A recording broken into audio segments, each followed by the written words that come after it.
Hello everyone, I hope all of you are doing great. Welcome to this syllabus area E of the AAA syllabus. Study guide के accordingly completion review and reporting आपका है syllabus area E और syllabus area E is one of the most important areas of the syllabus. मैं तो हमेशा कहता हूं कि syllabus area E at least 25% of your final exam है. For sure it is the case. आपके examiner के अकॉर्डिंगली सेक्शन बी में जो दो क्वेश्चंस आएंगे 25 मार्क्स ईच, उनमें से one of the question will be exclusively on completion review and reporting. अब इस कंप्लीशन रिव्यू एंड रिपोर्टिंग की डाउन साइड क्या है, पॉजिटिव बात क्या है? भाई सबसे पहले पॉजिटिव बात यह है कि आप जब पेपर देने जाओगे मंडे को, तो for damn sure 100% sure certain है कि आपको सेक्शन बी में एक पूरा क्वेश्चन यहां से आएगा और उस क्वेश्चन में किसी और सिलेबस एरिया का कुछ भी इनकॉर्पोरेटेड नहीं होगा। So one of the question will be exclusively on that. It's a great thing, certainty है, जितनी सर्टनिटी हो उतना अच्छा होता है। It's a great idea, but at the same time there is a problem. और वो प्रॉब्लम ये है कि कंप्लीशन रिव्यू एंड रिपोर्टिंग के अंदर से जो पॉसिबल एग्जाम क्वेश्चंस हैं वो बहुत ज्यादा हैं। I think at least 10 different exam requirements exist करती हैं जो कि कंप्लीशन रिव्यू एंड रिपोर्टिंग के अंदर से टेस्ट हो सकती हैं। सबसे पहले हम देखते हैं कि मैंने और आपने इस एंटायर सिलेबस एरिया ई में पढ़ना क्या क्या है। सबसे पहले आपको ऑडिट रिपोर्ट को पढ़ना है। यस आई नो, आपने ऑडिट रिपोर्ट डबल ए में पढ़ी थी, वही ऑडिट रिपोर्ट पढ़नी है, वही ऑडिट रिपोर्ट। हाँ, उस ऑडिट रिपोर्ट से रेलेवेंट जो एग्जाम में क्वेश्चन आएगा आपको ट्रिपल ए में, वो डबल ए की तरह इंपैक्ट ऑन ऑडिट रिपोर्ट तो आएगा ही आएगा, बट अपार्ट फ्रॉम दैट आपको ट्रिपल ए का एग्जामिनर ड्राफ्ट ऑडिट रिपोर्ट देगा। यानी कि ऑडिट रिपोर्ट ड्राफ्ट हो गई है, अभी पब्लिकली डिक्लेयर नहीं हुई, आपको उसको क्रिटिकली इवैल्यूएट करके उसमें से मिस्टेक्स निकालनी है। इसी तरह एग्जामिनर कहेगा तुम सीनियर हो, ऑडिट मैनेजर हो, और तुम्हारे कुलीग ने, for example audit senior, audit junior ने कहा है कि sir the audit is nearly complete, सब कुछ खत्म हो चुका है, मगर दो तीन इश्यूज हैं जिन पर आपकी हमें इनपुट चाहिए। So what factors you need to consider in order to reach a conclusion. जब तुम्हें कंक्लूजन ड्रॉ करनी होगी तुम क्या करोगे, क्या किन बातों को अंडर कंसिडरेशन लाओगे? या एग्जामिनर की एक रिक्वायरमेंट ये भी होती है what matters you need to discuss with the management. तो ऐसे में हम मटीरियलिटी को देखते हैं, अकाउंटिंग स्टैंडर्ड को देखते हैं, रिस्क को देखते हैं, और अगर एग्जामिनर ने बोला what evidence you expect to find in the audit file, क्योंकि तुम सीनियर हो, ऑडिट तो हो चुका है, तो ऑडिट फाइल में कौन से एविडेंस तुम एक्सपेक्ट कर रहे हो ऑलरेडी अवेलेबल होंगे। तो एक मेयर अप्रोच भी होती है। मेयर अप्रोच में M for materiality, A for audit risk, A for accounting standard, R for risk, E for evidence which we expect to find in the audit file। ये mayor approach आपको question के through समझ आएगी। There is nothing new conceptually. Materiality आपको पता है क्या है, अकाउंटिंग रूल और स्टैंडर्ड आपको पता है क्या है, रिस्क का मतलब क्या होता है, non compliance of the accounting standard material misstatement. E का मतलब है what evidence you expect to find in the audit file. Evidence को लेकर क्लैरिटी एक तो प्रैक्टिस से आती है, बी एक टेक्निकल आर्टिकल है एविडेंस के ऊपर। फिर आपके पास कंप्लीशन रिव्यू स्टेज पे, ऑडिट रिपोर्ट स्टेज पे आपको सब्सिक्वेंट इवेंट्स का पता होना चाहिए, गोइंग कंसर्न बहुत इंपॉर्टेंट टॉपिक है, और रिटर्न रिप्रेजेंटेशन का पता होना चाहिए। So it's time to start this chapter and we are going to start with a broad terminology, reporting. मैं ऑडिट रिपोर्ट नहीं बोल रहा फिलहाल, मैं बात कर रहा हूं reporting. So one of the question in the exam will focus on completion review and reporting. We all know that completion के issues और हैं, reporting के और हैं। Let's focus on reporting. Reporting may be examined in several ways. यानी कि report एक से ज्यादा तरीकों से एग्जाम में टेस्ट होती है। तीन चीजें रिपोर्टिंग की एग्जाम में आती हैं। Number one, what if auditor और क्लाइंट के दरमियान कोई डिस्प्यूट है जो कि रिजॉल्व नहीं हो रहा। तो फॉर एग्जांपल मैं जो अकाउंटिंग ट्रीटमेंट बोल रहा हूं, क्लाइंट उस अकाउंटिंग ट्रीटमेंट को नहीं एग्री कर रहा। So what impact it will have on the audit report if the issue remains unresolved. So पहला क्वेश्चन पढ़े, देखिए पहली रिपोर्टिंग की क्वेश्चन क्या है, describe the implications for the auditor's report if the issues identified during the audit are not resolved. As an auditor, I identified a risk, I applied the procedure, मैंने evidence collect किए और मैं कह रहा हूं कि मैनेजमेंट का accounting treatment ठीक नहीं है. अब मैनेजमेंट उसको अगर नहीं ठीक करती, what impact it will have on the audit report. So that's the first exam requirement. और ये एग्जाम रिक्वायरमेंट आपने डबल ए में की थी. सेकंड एग्जाम रिक्वायरमेंट ये, और जो सेकंड एग्जाम रिक्वायरमेंट है और जो थर्ड एग्जाम रिक्वायरमेंट है वो डबल ए में नहीं थी. सेकंड एग्जाम रिक्वायरमेंट, एग्जामिनर देगा आपको ड्राफ्ट ऑडिट रिपोर्ट. ये ड्राफ्ट ऑडिट रिपोर्ट आपकी ही फर्म और आपकी ही एंगेजमेंट टीम के किसी सीनियर इंडिविजुअल ने एज अ टीम ड्राफ्ट की है. आपने उस ड्राफ्ट ऑडिट रिपोर्ट को पढ़ना है, समझना है और उसमें से गलतियां निकालनी है. शायद पैराग्राफ का टाइटल ठीक ना हो, शायद ओपिनियन ठीक ना हो, शायद ओपिनियन ठीक हो लेकिन ओपिनियन के साथ बेसिस फॉर ओपिनियन पैराग्राफ ठीक ना हो, शायद वर्डिंग ठीक ना हो, शायद पैराग्राफ्स का ऑर्डर आगे पीछे हुआ हो, शायद कोई पैराग्राफ गलत यूज हुआ हो, बनता कोई और था, आया कोई और है. So critically evaluate the extract of the draft audit report. Audit report है लेकिन उसमें से गलतियां निकालनी है. गलती निकालते हुए सिर्फ ये नहीं बताना ये गलत है, ये गलत है, गलत है, एक्सप्लेन करना है कि क्या गलत है. In triple A it's always about the depth of your explanation. Third and the final exam requirement in the context of reporting. Third and the final question is कि आप एज एन ऑडिटर कौन सी बातें इतनी important समझते हैं जिनको हम बोलते हैं की findings from the audit, significant findings या की फाइंडिंग्स. ऐसी कौन सी बातें हैं जो एज एन एक्सटर्नल ऑडिटर तुमने फेस की ड्यूरिंग द ऑडिट और तुम्हें लगता है कि वो बातें इमीडिएटली तुम्हें डिस्कस या शेयर करनी चाहिए विद दोज और to those charge with governance के साथ. This is about ISA 260 or maybe 260.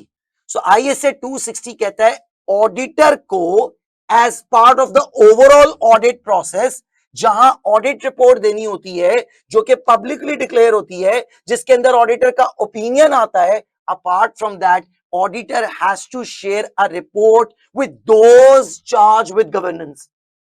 Even if you have got nothing to share with those charged with governance, still you have to report to those charged with governance. और आप कहेंगे कि हमारी कोई significant या key findings during the audit नहीं है.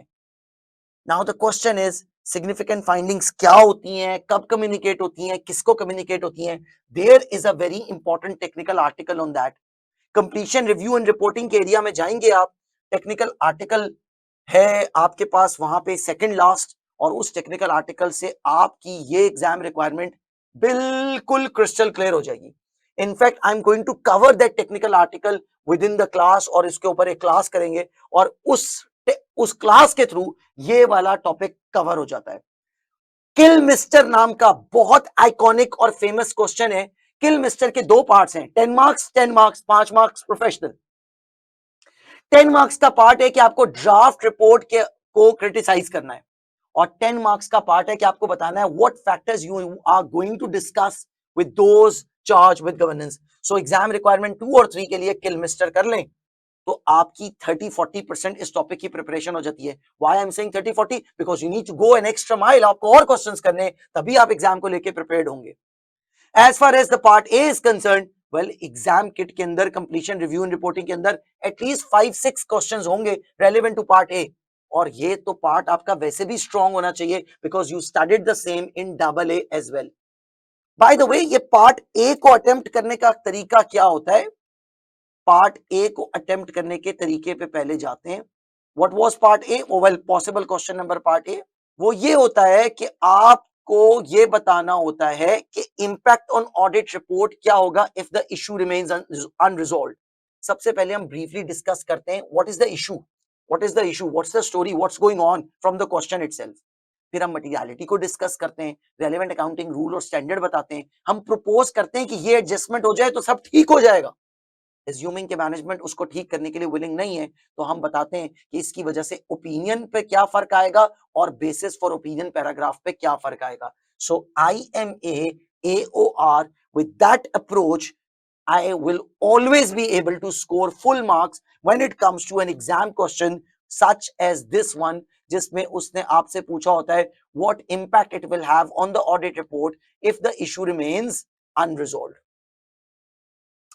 So मैंने आपको बता दिया पार्ट ए को अटेम्प्ट करने का क्या तरीका है. you had this flavor in double A, मगर ट्रिपल ए की एग्जाम के में इसके बहुत से क्वेश्चन आएंगे. मैं बार बार IMA AOR को रेफर करूंगा. मैंने आपको बता दिया कि 2 और 3 को सॉल्व करने का बेहतरीन तरीका ये कि आप पहले टेक्निकल आर्टिकल पढ़ें और फिर आप किल मिस्टर पे आए, और इसकी हम बहुत प्रैक्टिस करने वाले हैं. यार ऑडिट रिपोर्ट होती क्या है? दुनिया में 2 तरह की ऑडिट रिपोर्ट है. एक का नाम है अनमॉडिफाइड ऑडिट रिपोर्ट और दूसरे का नाम है modified audit report. Unmodified audit report की कोई टाइप नहीं है. हाँ, मॉडिफाइड ऑडिट रिपोर्ट की 2 टाइप्स हैं. तो मॉडिफाइड ऑडिट रिपोर्ट की क्योंकि 2 टाइप्स हैं, it's going to take extra time. So let's cover कि अनमॉडिफाइड ऑडिट रिपोर्ट क्या होती है. अनमॉडिफाइड ऑडिट रिपोर्ट एक स्टैंडर्ड रिपोर्ट होती है जिसमें सबसे पहली बात हमेशा ऑडिटर का ओपिनियन होता है कि financial statements true and fair view दे रही हैं. और अनमॉडिफाइड इंडिपेंडेंट ऑडिटर्स रिपोर्ट में सबसे पहले टाइटल आता है जिसमें लिखा होता है independent auditor's report, just to kill the expectation gap कि हम इंडिपेंडेंट हैं, किसी को कंफ्यूजन ना हो. एड्रेसी हमेशा एक ही होते हैं, मेंबर्स ऑफ द कंपनी. अगर एड्रेसी में मेंबर्स के अलावा कुछ और लिखा हो, एक पास पेपर क्वेश्चन में एड्रेसी में members and directors of the company लिखा था, तो वो गलत है. फिर आता है ऑडिटर का ओपिनियन, फिर आता है उस ओपिनियन की बेसिस. ये 4 चीजों का ऑर्डर कभी चेंज नहीं होता और ये 4 चीजें ऐसे ही रहती हैं. फिफ्थ पे अगर कंपनी लिस्टेड क्लाइंट है तो आता है की ऑडिट मैटर्स. की ऑडिट मैटर्स वो इंपॉर्टेंट बातें होती हैं जो कि ड्यूरिंग द ऑडिट ऑडिटर के लिए इंपॉर्टेंट थी, हाई रिस्क एरिया थी, और फिर ऑडिटर ये बताता है कि मैंने उसका ऑडिट कैसे किया. फिर other information such as chairman report, कोई कॉर्पोरेट सोशल रिस्पॉन्सिबिलिटी रिपोर्ट, कोई की परफॉर्मेंस इंडिकेटर्स जो कि part of the annual report management publish करती है, लेकिन वो सब्जेक्ट टू ऑडिट नहीं होता. ISA 720 ये कहता है कि अदर इंफॉर्मेशन को रीड करना ऑडिटर की रिस्पॉन्सिबिलिटी है, पर उसका ऑडिट करना नहीं. और अगर अदर इंफॉर्मेशन और फाइनेंशियल स्टेटमेंट्स में कोई मटीरियल इनकंसिस्टेंसी हुई तो मैं मैनेजमेंट से कहूंगा, अगर वो मसला फाइनेंशियल स्टेटमेंट्स का है, कि इसको रेक्टिफाई करो वरना मैं ऑडिट ओपिनियन मॉडिफाई कर दूंगा. लेकिन अगर मसला फाइनेंशियल स्टेटमेंट्स में नहीं है और मसला अदर इंफॉर्मेशन में है, तो आप अपना ओपिनियन मॉडिफाई नहीं कर सकते, because your audit opinion does not cover the other information subject to audit नहीं होती. फिर आती है responsibilities of the management and those charge with governance. फिर आ जाती है ऑडिटर की responsibility.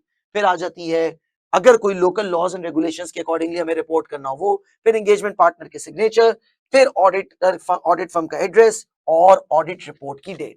And we are done with the unmodified independent auditor's report.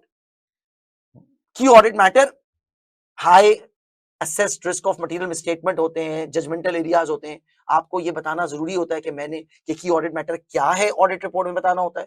फिर वो बताना होता है कि की ऑडिट मैटर मैंने इसको सिलेक्ट किया, क्यों सिलेक्ट किया, उसकी क्या सिग्निफिकेंस थी, और मैंने उसका कैसे ऑडिट किया. सो की ऑडिट मैटर डबल ए में जस्ट बुकिश नॉलेज आता था, 3-4 मार्क्स की डेफिनेशन. ट्रिपल ए में 5-6 मार्क्स तक की ऑडिट मैटर आता है और आएगा.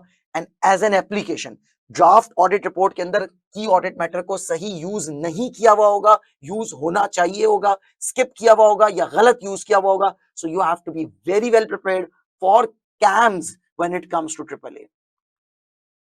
Other information, this is something which is part of the annual report but it's not part of the financial statements, and that is why ये subject to audit नहीं होती, जैसे कि chairman report.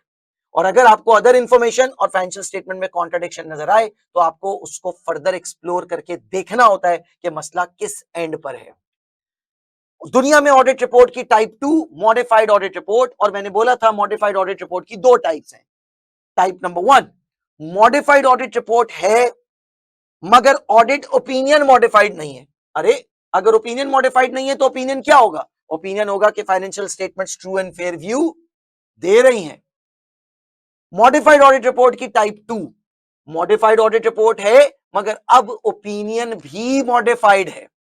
So modified audit report without modifying the audit opinion and modified audit report with the modified audit opinion. तो 2 modified audit report की 2 types हो गई. Type 1 पे फोकस करते हैं.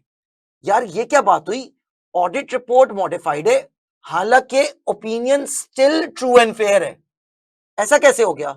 ऐसा इसलिए हो गया कि मैं एज एन ऑडिटर इन तीन में से कोई से दो, कोई सा एक या तीनों ऐसे पैराग्राफ्स रिपोर्ट में ऐड ऑन कर रहा हूं जो नॉर्मल रिपोर्ट में नहीं होते।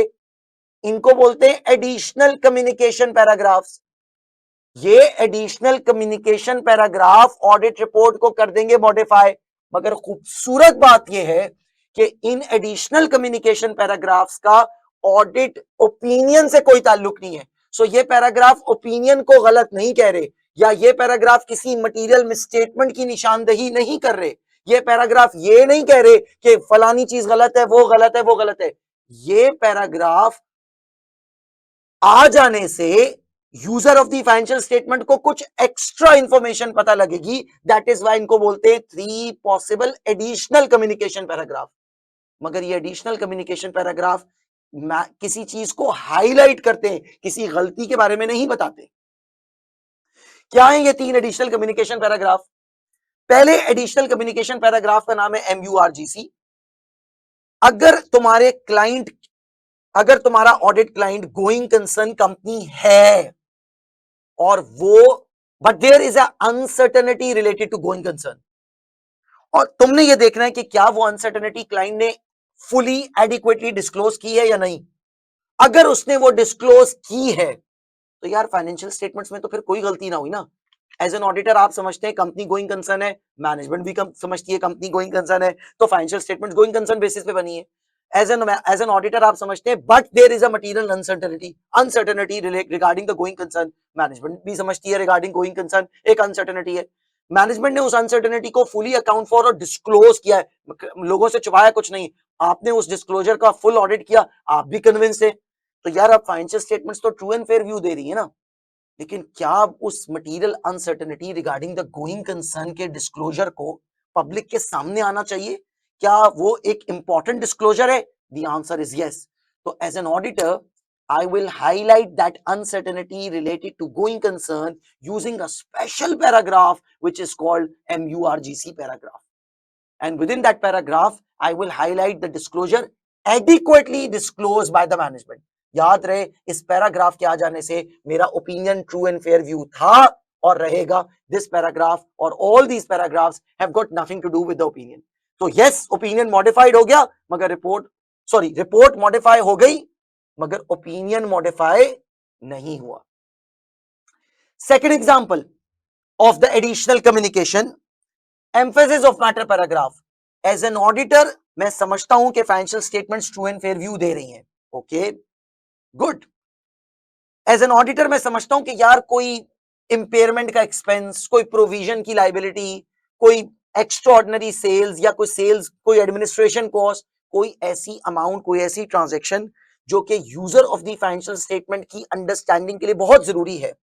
मैं और वो एडजस्टमेंट, वो अकाउंटिंग एंट्री, वो डिस्क्लोजर क्लाइंट ने एडिक्वेटली दी हुई है, कोई गलती नहीं है, मगर मैं उसको हाईलाइट करना चाहता हूं ताकि user of the financial statement की अंडरस्टैंडिंग को इंप्रूव किया जा सके।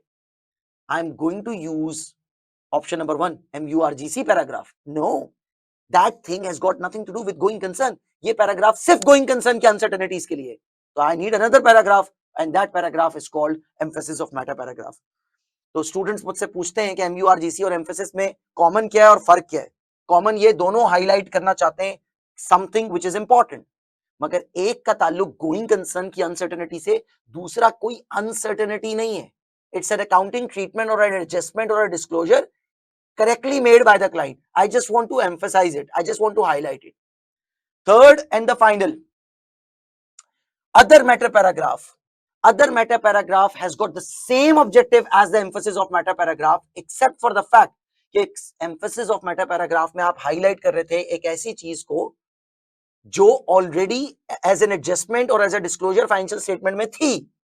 अदर मेटा पैराग्राफ में भी आप किसी चीज को हाईलाइट करना चाहते हैं बट वो चीज as of now financial statement का पार्ट नहीं है, तो आप किसी और चीज को हाईलाइट करना चाहते हैं, जैसे कि कोई अपकमिंग लॉ, कोई इन्वायरमेंटल इशू, कोई political situation which you want to highlight but obviously वो फाइनेंशियल स्टेटमेंट्स में इस टाइम मौजूद नहीं है। That is why you can't use emphasis of matter paragraph. Okay, audit report की टाइप दो टाइप्स थी, मॉडिफाइड ऑडिट रिपोर्ट, और उस मॉडिफाइड ऑडिट रिपोर्ट में फर्दर दो टाइप्स थी, modified audit report without modifying the audit opinion, और उसके 3 पॉसिबल एडिशनल कम्युनिकेशन पैराग्राफ्स हैं। आखिरी चीज मॉडिफाइड ऑडिट रिपोर्ट है, लेकिन अब ऑडिट ओपिनियन भी मॉडिफाइड होगा।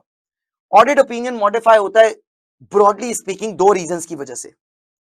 रीजन नंबर 1, जिसको मैंने ए बोला है, financial statements are not free from material misstatements. Financial statement के अंदर मटेरियल मिसस्टेटमेंट है, मैंने एज एन ऑडिटर क्लाइंट से एडजस्ट कराने की कोशिश की, क्लाइंट नहीं माना। Now the burning question is, क्या मैं एज एन ऑडिटर उस मिसस्टेटमेंट को मटेरियल बट नॉट परवेसिव समझता हूं, या मैं उस मिसस्टेटमेंट को बोथ मटेरियल एंड परवेसिव समझता हूं? If it is material but not pervasive, तो मैं कहूंगा ये गलत है, बाकी सब ठीक है। जिसे हम बोलते हैं क्वालिफाइड एक्सेप्ट फॉर ओपिनियन। पर हो सकता है मुझे लगे कि नहीं यार, ये तो गलतियां इतनी बड़ी हैं, इतनी ज्यादा हैं, कि इसको ये कहना कि ये गलत है बाकी सब ठीक है, बाकी सब ठीक नहीं है। So we call it adverse opinion, कि financial statements true and fair view नहीं दे रही। दूसरा और आखिरी केस, फैमिली नंबर 2। मैंने कहा था मॉडिफाई ऑडिटर करता है दो रीजन की वजह से। पहली रीजन मिस स्टेटमेंट थी, दूसरी रीजन मिस स्टेटमेंट नहीं है। Auditor is unable to obtain sufficient appropriate evidence. Auditor के पास एविडेंस है ही नहीं। अब अगर ऑडिटर को एविडेंस नहीं मिल रहा, उसकी स्कोप लिमिटेशन हुई है या एविडेंस अवेलेबल ही नहीं है, ऑडिटर हैज टू डिसाइड कि ये जो एविडेंस उसके पास नहीं है, इज इट मटेरियल और is it material and pervasive. If it is material but not pervasive, तो कह दो इसके बारे में मुझे नहीं पता, इसके बारे में मुझे नहीं पता, बाकी सब ठीक है, क्वालिफाइड ओपिनियन। लेकिन अगर आपको कुछ भी नहीं पता चल रहा और आप इस पोजीशन में ही नहीं है कि आप कह सकें कि मैंने ऑडिट किया, नहीं, तो फिर आप क्या कहें? आपने ये नहीं कहेंगे वी परफॉर्म द ऑडिट, आप कहेंगे we were engaged to perform the audit, लेकिन हमसे नहीं हुआ ऑडिट। और डिस्क्लेमर ऑफ ओपिनियन, हम ओपिनियन एक्सप्रेस नहीं कर रहे। डिस्क्लेमर ऑफ ओपिनियन में हम ये कभी नहीं वर्ड यूज करते वी परफॉर्म द ऑडिट, नहीं कहते we were engaged to perform the audit. So this is it. ये आपके पास audit report. Basis for opinion paragraph is one of the most important paragraph. It has to complement the opinion paragraph. अगर तुम्हारा qualified opinion है, तो तुम्हारा basis for opinion paragraph का title होगा basis for qualified opinion paragraph. अगर तुम्हारे opinion paragraph का टाइटल है एडवर्स ओपिनियन पैराग्राफ, तो तुम्हारे बेसिस फॉर ओपिनियन पैराग्राफ का टाइटल होगा basis for adverse opinion paragraph. हमेशा बेसिस फॉर ओपिनियन पैराग्राफ में हम बताते हैं कि हमने कौन से स्टैंडर्ड्स फॉलो किए, कौन से प्रोफेशनल स्टैंडर्ड्स फॉलो किए, कैसे ऑडिट किया, और अगर क्वालिफाइड हो या एडवर्स हो, तो उस क्वालिफाइड और एडवर्स के पीछे जो रीजन होती है, जो अमाउंट्स की वैल्यूएशन होती है, जिस अमाउंट की वजह से एसेट ओवर या अंडरस्टेटेड या लायबिलिटीज अंडर या ओवरस्टेटेड होते हैं, तो इशू को क्वांटिफाई करके हम किधर बताते हैं? बेसिस फॉर क्वालिफाइड में। सो याद रखो ये बात, basis for qualified opinion paragraph, या of that matter basis for opinion paragraph, या basis for adverse opinion paragraph, उसको बताना है कि तुम्हारा इशू या अमाउंट्स कितनी बड़ी हैं। It has to express the reason behind the modification. So this is the summary regarding the opinion. If the misstatement is material but not pervasive, if the misstatement is both material and pervasive. अब अगर वो misstatement है तो qualified, अगर वो misstatement both material and pervasive है तो adverse. अब अगर वो material and pervasive lack of evidence है तो qualified, अगर वो material and pervasive lack of evidence है, both material and pervasive lack of evidence है, तो disclaimer of opinion.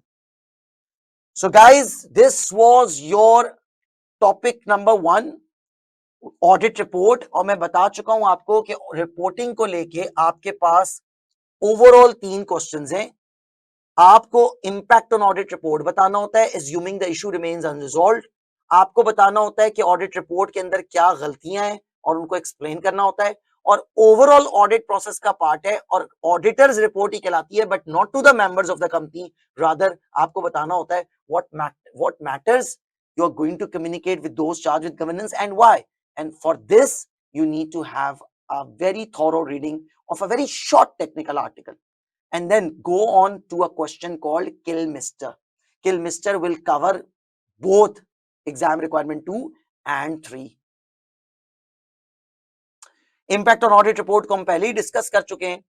So I think 99% हमने चीजें कवर कर ली हैं ऑडिट रिपोर्ट की। गाइस, कंसिडरिंग द फैक्ट हमने ये समझ लिया है कि इंपैक्ट ऑन ऑडिट रिपोर्ट को कैसे अटेम्प्ट किया जाता है, हमने ये समझ लिया है कि ड्राफ्ट ऑडिट रिपोर्ट होती क्या है, नाउ इट्स टाइम कि हम ये समझें कि ऑडिट रिपोर्ट में से गलतियां कैसे निकाली जाती हैं। याद रहे, auditor's report to those charge with governance के लिए मैं स्पेशल क्लास करूंगा टेक्निकल आर्टिकल की, and then will explore kill mister question. सो अब एक ही चीज रह गई है, और अगर ये चीज आप समझ लें तो किल मिस्टर का क्वेश्चन आप सेल्फ स्टडी पे कर सकते हैं। Critically apprise the suggested auditors report, तो इसका मतलब है ऑडिट रिपोर्ट ड्राफ्ट कर ली गई है, लिख ली गई है, लेकिन अभी क्लाइंट के साथ शेयर नहीं हुई, लेट अलोन द पब्लिक, किसी के साथ शेयर नहीं हुई। हमें उसमें से गलतियां ढूंढनी है। जो गलतियां मैंने यहां लिखी हैं, इसके अलावा भी बहुत गलतियां हो सकती हैं, लेकिन टिपिकली स्पीकिंग गलतियां क्या होती हैं? पैराग्राफ्स गलत ऑर्डर में होते हैं। Example, what if basis for opinion पहले और ओपिनियन बाद में? गलत है। हमें पता है कि टाइटल एड्रेसी उसके थर्ड पे ओपिनियन, फोर्थ पे बेसिस फॉर ओपिनियन है। व्हाट इफ पहले ओपिनियन है, फिर बेसिस फॉर ओपिनियन है, फिर अदर इंफॉर्मेशन है, और फिर एमयूआरजीसी है? नहीं, एमयूआरजीसी को फिफ्थ पे आना है। याद रहे, पहले चार का ऑर्डर चेंज नहीं होता। Number second, titles of paragraph using wrong wording. What if opinion paragraph में तुमने टाइटल लिखा ओपिनियन पैराग्राफ, और अंदर तुम्हारा ओपिनियन है क्वालिफाइड, तो होना चाहिए था qualified opinion paragraph. So wording has to be correct. इसी तरह बाजोकात, अक्सर ये बड़ी कॉमन मिस्टेक और हाईली एग्जामिनेबल है, कैम का यूज गलत हुआ होगा, एम्फेसिस ऑफ मैटर का यूज गलत हुआ होगा, अदर मैटर का गलत हुआ होगा, एमयूआरजीसी का गलत हुआ होगा, क्लाइंट ने गोइंग कंसर्न से रिलेटेड डिस्क्लोजर ठीक नहीं दिया हुआ, इट मींस ये एक मटेरियल या मटेरियल इन परवेसिव मिसस्टेटमेंट है, और ऑडिट रिपोर्ट में उसको एमयूआरजीसी में हाईलाइट कर रहे होंगे। एमयूआरजीसी में हाईलाइट तब करते हैं जब क्लाइंट का adjustment disclosure regarding the uncertainty correct हो, और आपने हाईलाइट करना हो। हाईलाइट क्यों कर रहे हो जब वो गलत है? उसके ऊपर तो ओपिनियन कोडिफाई करो। एन इनएप्रोप्रिएट ओपिनियन, बनता ओपिनियन एडवर्स था, दिया क्वालिफाइड है। बनता गलत, गलती छोटी एक थी, दो थी, क्वालिफाइड था, आपने दिया एडवर्स है। स्कोप लिमिटेशन थी, आपको करना था qualified, but qualified except for करना था, आपने कर दिया डिस्क्लेमर। तो ये गलत ओपिनियन की भी गलती होती है। इसी तरह देयर इज अ पॉसिबिलिटी कि आपका जो ओपिनियन है वो ठीक है या गलत है, मैं उसकी बात नहीं कर रहा, लेकिन title of the paragraph and उसके अंदर के ओपिनियन में आपस में कंसिस्टेंसी नहीं है। मतलब तुमने लिखा क्वालिफाइड ओपिनियन और अंदर तुम बता रहे हो एडवर्स है, तो कंसिस्ट दोनों सेम होने चाहिए। इसी तरह हो सकता है कि ऑडिट रिपोर्ट के अंदर कुछ अनप्रोफेशनल वर्डिंग हो। अनप्रोफेशनल वर्डिंग जैसे फॉर एग्जांपल, आप किसी का नाम लेके उसको गलत नहीं कह सकते। डायरेक्टर का नाम लेके, डायरेक्टर हमारी बात नहीं मान रहा, ऐसे नहीं कह सकते। आप ये नहीं कह सकते we feel like it's not correct, no, you have to use proper words. Last but not the least, अगर बेसिस फॉर ओपिनियन पैराग्राफ में आपने मॉडिफिकेशन की रीजन को फुल एक्सप्लेन ना किया, या कैम पैराग्राफ में आपने कैम को इंट्रोड्यूस ना किया, रीजन नहीं बताई, so it is always a very highly examinable area कि आपके पैराग्राफ्स के अंदर इनसफिशिएंट एक्सप्लेनेशन होती है। ये पूरे ट्रिपल ए का ही फिनोमिना है कि स्टूडेंट्स के आंसर वेल एक्सप्लेन नहीं होते। बिजनेसेस लिखेंगे थोड़ा सा, उसका दूसरा एंगल नहीं बताएंगे। सो this is how this topic could be tested. और आपको बस ये बात याद रखनी है कि कंप्लीशन रिव्यू एंड रिपोर्टिंग के ऊपर आपको लाजमी एक क्वेश्चन आएगा within the syllabus, within the section B of your exam. So I wanted to make three different parts of the completion review and reporting. Finally we are done with the one part or the first part. Second part पे मैं आपको लेके जाता हूँ और different exam requirements समझाता हूँ, but before that मेरी आपसे रिक्वेस्ट ये होगी कि इस लेक्चर को अच्छे से अटेंड करें। ये जो बातें मैंने आपको बताई हैं इनको पढ़ें, समझें, बुक रीडिंग करें, ऑडिट रिपोर्ट की बुक रीडिंग करें, specially KAM, other matter, emphasis of matter, MURGC, ये थ्री एडिशनल कम्युनिकेशन और एमयूआरजीसी पैराग्राफ, ये कैम एडिशनल कम्युनिकेशन पैराग्राफ नहीं है, अदर मैटर पैराग्राफ नहीं है। ये जितने भी पैराग्राफ्स हैं इनको समझें, पढ़ें, इनको ऑर्डर समझें। किल मिस्टर और किल मिस्टर नाम का क्वेश्चन ट्राई करें। मोस्ट इंपॉर्टेंटली टेक्निकल आर्टिकल पढ़ें on the auditor's report to those charge with governance, and then we'll continue. So this was the part one out of the three parts we have for the area called completion review and reporting. So let's start the part two of the completion review and reporting. और part two से पहले आपको make sure करना है कि आप absolutely well prepared हैं audit report को लेके। यू आर क्लियर कि ऑडिट रिपोर्ट के अंदर से तीन तरह के एग्जाम क्वेश्चंस बनते हैं। ए, impact on the audit report if the issue remains unresolved. B, how are you going to critically evaluate the draft auditor's report? C, what matters you need to communicate with those charged with governance. अब बात यह है कि वो तो सारी बातें थी ऑडिट रिपोर्ट की. It's not only about the audit report. Syllabus area E का नाम है completion review and reporting. So what are the items or what are the issues at the stage of completion? Please मेरी next 15 minutes की बातों को understand करने के लिए imagine करो कि 99% of the audit work complete हो चुका है. खुद को सीनियर ऑडिट मैनेजर बनाओ और तुम्हें तुम्हारा एक सब ऑर्डिनेट कहता है कि सर ये इश्यूज हैं जिनको अभी तक रिजॉल्व नहीं किया गया, या सर ये वो इश्यूज हैं जिनको आप प्लीज जरा देख लें. तो एग्जामिनर क्या करेगा, वो तुम्हें छोटी छोटी सी 3-4 स्टोरीज देगा और एंड पे पूछेगा what matters you as a senior audit manager or as a partner, not exactly as a partner, what matters you are going to consider in order to reach a conclusion. यार आपने conclusion तक पहुंचना है तो किन बातों को आप अपने under consideration लाओगे? The answer to this question is what matters I need to consider. The answer is MAR. मैं मटीरियलिटी को देखूंगा, मैं रेलेवेंट अकाउंटिंग रूल या स्टैंडर्ड को देखूंगा और फिर मैं सोचूंगा what is the risk of material misstatement. क्या गलत हो सकता है? तो क्या मटीरियलिटी आपके लिए न्यू है? क्या अकाउंटिंग रूल और स्टैंडर्ड न्यू है? क्या आपको नहीं पता रिस्क ऑफ मटेरियल मिसस्टेटमेंट का क्या मतलब होता है? You have to be sceptic कि यार क्लाइंट ने अकाउंटिंग ट्रीटमेंट गलत क्यों किया होगा, क्या किया होगा. और अगर क्लाइंट का अकाउंटिंग ट्रीटमेंट ठीक हो तो उसको अप्रिशिएट कर दें, कहें ये ठीक है, इन लाइन है with the standard. Second exam requirement देखें. कभी कभी एग्जामिनर ने बोला what matters to be discussed with management in order to reach a conclusion. So it's the same thing.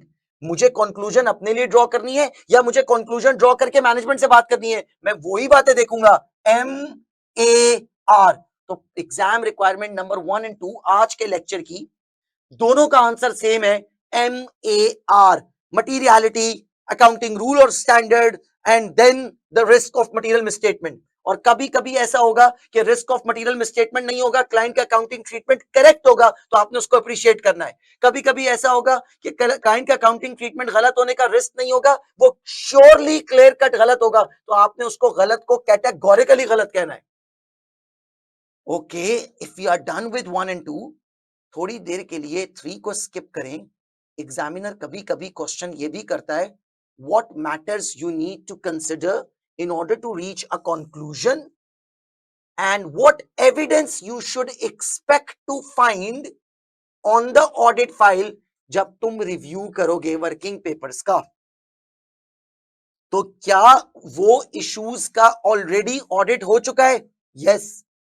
तो क्या वो अगर ऑडिट हो चुका है तो प्रोसीजर्स तो अप्लाई हो चुके हैं, एविडेंस तो कलेक्ट हो चुका है. एविडेंस कहां होगा? वर्किंग पेपर्स में, ऑडिट फाइल में. सो ऑडिट फाइल के अंदर वर्किंग पेपर्स में कौन से एविडेंस तुम एक्सपेक्ट कर रहे हो? तो आपको आपका क्वेश्चन हो गया MARE.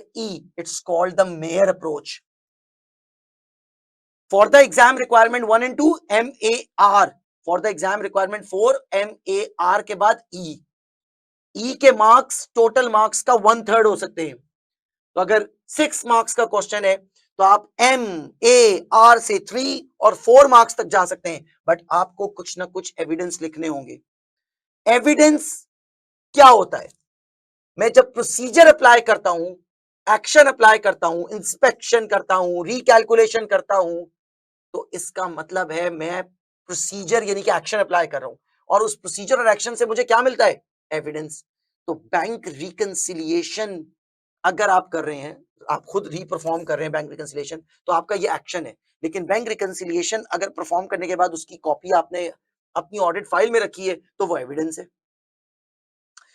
तो प्रोसीजर के अंदर 3 चीजें होती हैं, एक्शन, एविडेंस एंड जो आपका ऑब्जेक्टिव होता है, जो आपने असर्शन वेरीफाई की होती है.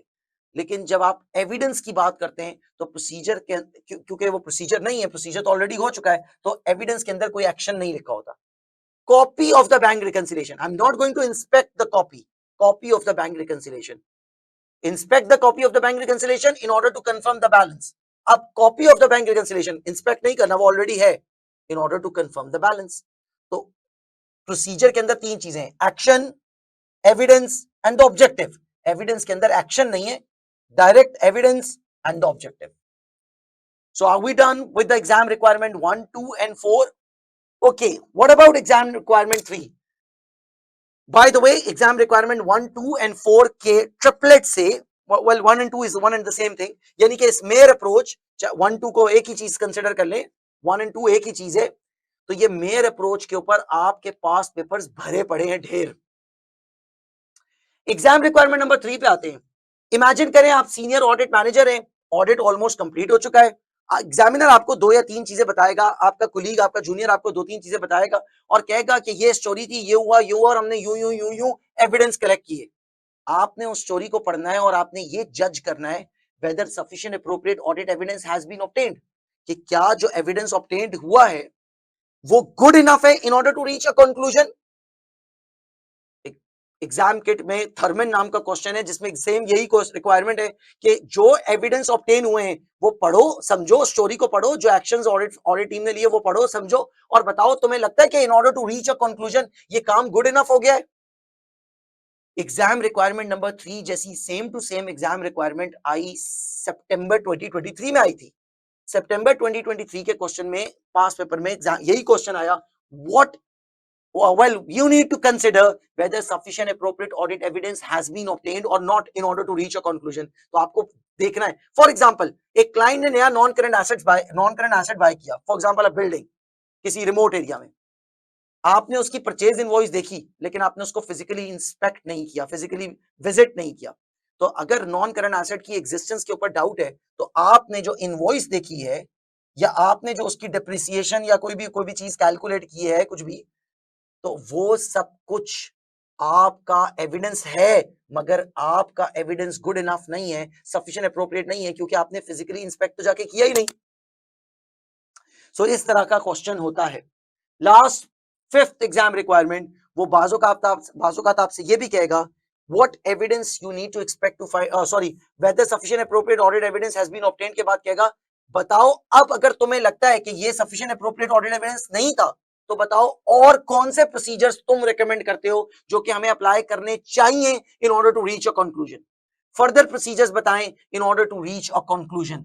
सो ये एग्जाम रिक्वायरमेंट्स आपको बार बार पढ़नी है, समझनी है, एक एक के बारे में मैं डिटेल अभी और बताऊंगा। उसके बाद इसमें क्लैरिटी और ग्रिप और परफेक्शन एक ही तरह आती है and that is through the past paper practice. तो क्विकली जाके देखें, मैं पहले बता चुका हूं कि एग्जाम रिक्वायरमेंट 1 एंड 2 सेम है, सिर्फ डॉच करता है वो वर्ड्स में।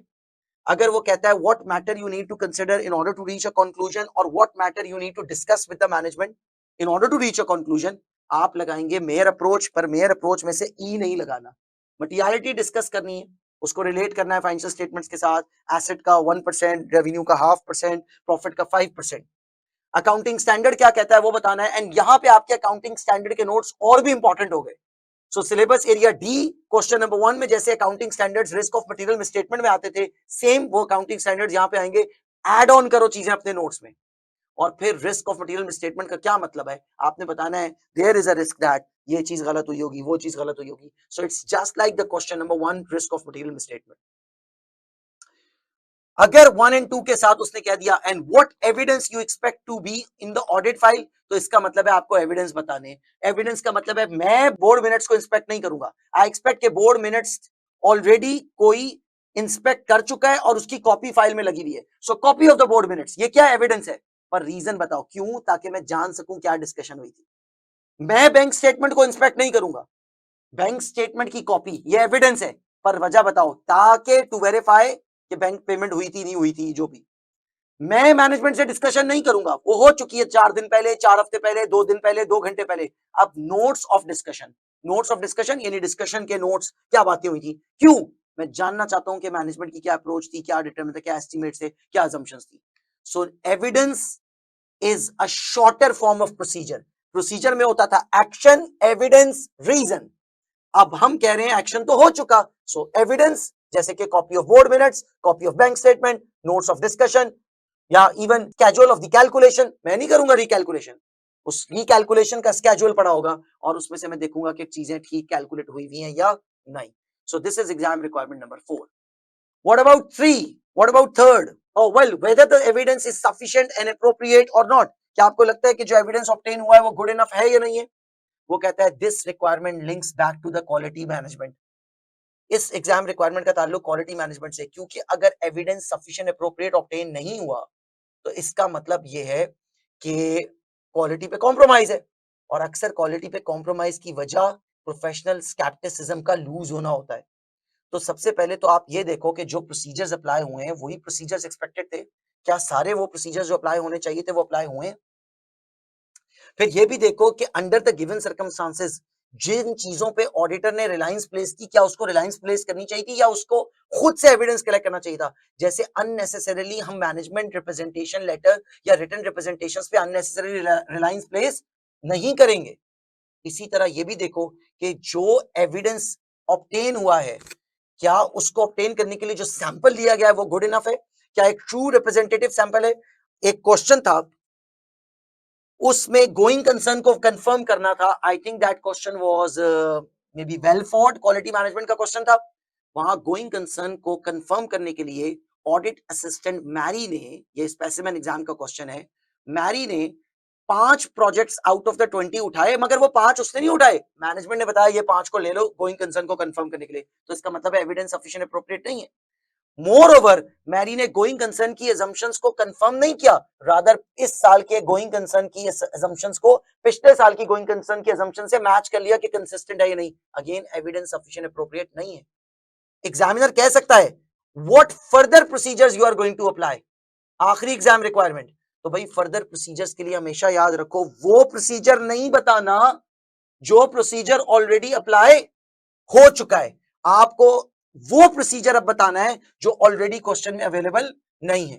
Procedures should be an action, हमें पता है एक्शन होता है इंस्पेक्शन, रिकैलकुलेशन, रीपरफॉर्मेंस, इंक्वायर, और फिर आपने बताना होता है कि सोर्स ऑफ एविडेंस क्या है, data, 3 directors, accounting books and records, और कोई ना कोई ऑब्जेक्टिव अचीव करना होता है। So procedure has got 3 things, action, evidence and the objective. जबकि एविडेंस में there is no action, so we are only left with evidence and the objective behind it. तो अगर आपने board minutes of the meeting या bank statement को देखना ही है तो मेंशन करो review the most recent board minutes. ये क्या है? रिव्यू कर रहा हूं, एक्शन है। सोर्स ऑफ एविडेंस क्या है? Board minutes. रीजन क्या है? क्योंकि मैं आइडेंटिफाई करना चाहता हूं कि मैनेजमेंट की अब क्या डिस्कशन हुई है किसी लीगल प्रोविजन को लेके। इंस्पेक्ट कर रहा हूं, एक्शन है। एविडेंस क्या है? बैंक स्टेटमेंट है। पर क्यों? ताकि मैं आइडेंटिफाई कर सकूं कि क्या एक्चुअल पेमेंट हुई या नहीं हुई, या होनी है, क्या हुआ। सो प्लीज अपने आप को प्रिपेयर करें for the questions relevant to the completion and review. और मैंने आपको सारे पॉसिबल क्वेश्चंस बताए हैं, इसकी अब प्रैक्टिस करेंगे।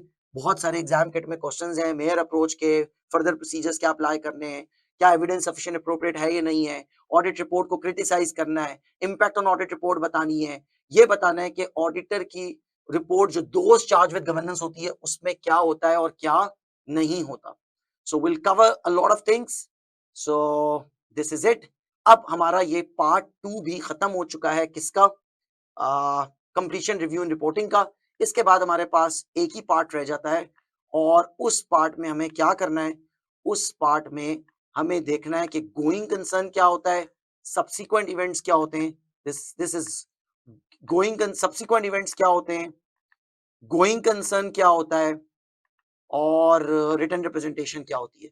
सो वो एक छोटा सा पार्ट हम इसमें डालेंगे, पार्ट 3 इसके बाद कवर करेंगे, and that's it. Once we are done with the part 3 we are done with this overall topic, और this is what we call completion review and reporting. Let me summarise. Completion review and reporting के 3 parts हैं। Part 1 which has got to do with the audit report itself, part 2 जिसमें different at the end of the audit different situations को face करना होता है, different exam requirements हैं, और last part में आपको गोइंग कंसर्न, रिटन रिप्रेजेंटेशन और सब्सिक्वेंट इवेंट को कवर करना है। So thank you very much.